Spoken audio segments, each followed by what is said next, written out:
నమస్కారం. ఈరోజు శని త్రయోదశి, శని భగవానుడికి ప్రియమైన రోజు. ఈ సందర్భంగా జాతకంలో ఉన్న శని దోషాలు, రాశిపరంగా ఉన్న శని దోషాలు, వీటన్నిటిని అధిగమించాలంటే ఎలాంటి పరిహారాలు పాటించాలో నేటి పరిహారాలు, పరిష్కారాలు అనే అంశంలో పరిశీలిద్దాం.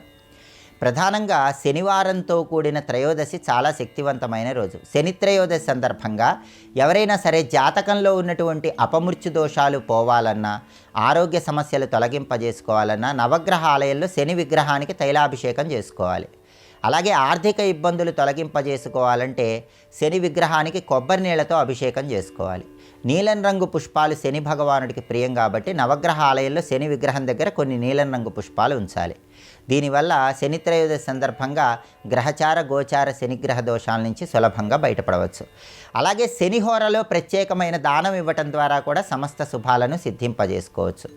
ఈరోజు మధ్యాహ్నం 1 గంట నుంచి 2 గంటల మధ్య ప్రాంతంలో శనిహోర ఉన్న సమయంలో 1.25 కేజీ నల్ల నువ్వులు, 1 ఇనుప మేకు, కొద్దిగా దూది, అరకిలో పెసరపప్పు, వీటిని నలుపు రంగు వస్త్రంలో మూటగట్టి దేవాలయ ప్రాంగణంలో ఎవరికైనా దానం ఇవ్వటం ద్వారా సంపూర్ణంగా గ్రహచార శనిగ్రహ దోషాలు, రాశిపరంగా ఉన్న శనిగ్రహ దోషాలు వీటన్నిటి నుంచి సులభంగా బయటపడవచ్చు.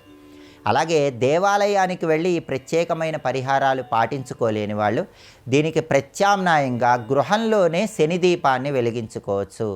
శని త్రయోదశి సందర్భంగా ఈ శని దీపాన్ని ఎలా వెలిగించాలంటే, శని భగవానుడికి ప్రియమైన దిక్కు పడమర దిక్కు కాబట్టి స్నానం చేశాక మీ గృహంలో పడమర దిక్కులో ఒక పీట ఏర్పాటు చేసి ఆ పీట మీద ఒక మట్టి ప్రమిదలో ఇంకొక మట్టి ప్రమిద ఉంచి దానిలో నువ్వుల నూనె పోసి శని భగవానుడికి 8 అంకె ప్రీతిపాత్రం కాబట్టి 8 ఒత్తులు వేసి దీపాన్ని వెలిగించాలి. ఆ 8 ఒత్తులు కూడా శనికి ప్రియమైనటువంటి పడమర దిక్కు వైపు వెలుగుతూ ఉండేలాగా దీపాన్ని వెలిగించాలి. దీన్ని శని దీపం అంటారు. గృహంలో స్నానం చేశాక పడమర దిక్కులో ఈ శని దీపం వెలిగించినా కూడా శని త్రయోదశి సందర్భంగా జాతక శని దోషాలు, రాశిపరంగా ఉన్న శని దోషాలు వీటన్నిటి నుంచి సులభంగా బయటపడవచ్చు. అలాగే దేవతా వృక్షాలైనటువంటి రావి చెట్టు దగ్గర కానీ, జమ్మి చెట్టు దగ్గర కానీ మట్టి ప్రమిదలో నువ్వుల నూనె పోసి 8 ఒత్తుల దీపాన్ని వెలిగించిన, ఈ వృక్షాలకు 8 ప్రదక్షిణలు చేసినా కూడా శని దోషాలన్నీ తొలగింపజేసుకొని సమస్త శుభాలను సిద్ధింపజేసుకోవచ్చు. అలాగే శని భగవానుడికి అధిష్టాన దైవమైనటువంటి ఆంజనేయ స్వామికి ఈరోజు తమలపాకులతో పూజ చేసిన, పరమేశ్వరుడికి నల్ల నువ్వులు కలిపిన జలంతో అభిషేకం చేసిన, వెంకటేశ్వర స్వామికి తులసి దళాలతో పూజ చేసినా కూడా శని త్రయోదశి సందర్భంగా శని దోషాలు తొలగింపజేసుకొని సమస్త శుభాలను సిద్ధింపజేసుకోవచ్చు.